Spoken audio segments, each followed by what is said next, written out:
Hi, welcome. This is what I look like. This is my office.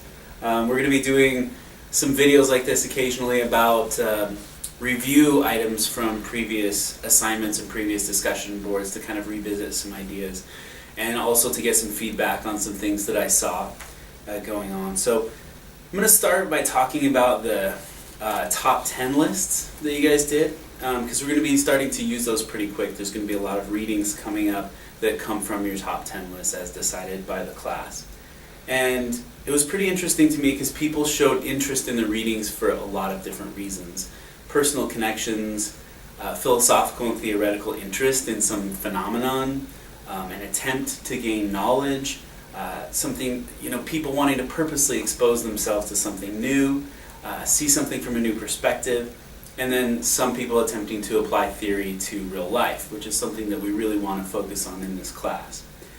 So what I would like you to take a look at is, as you go along in this semester, is to revisit your lists. Look back at those top 10 lists and see which ones are still interesting and appealing to you. If they don't end up on the list for the class, go ahead and read them, right? There's nothing stopping you from doing that.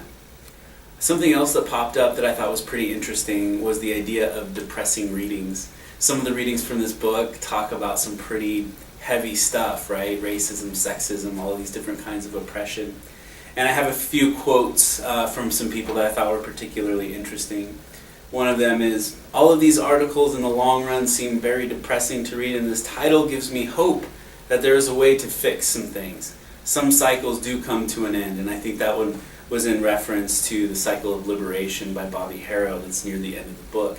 And that's something that we need to keep in context for this class. Is we're going to tackle a lot of difficult stuff, but ultimately by the end of it, we are going to be looking for that release, that leaving the cycle, and that there is hope to try to solve some of these problems. Also, another thing that I saw that was pretty interesting that popped up was people talked about current events and related current events to some of the readings. Some people mentioned the thing going on with Ray Rice, the football player who's been kicked off the team for punching his wife in an elevator.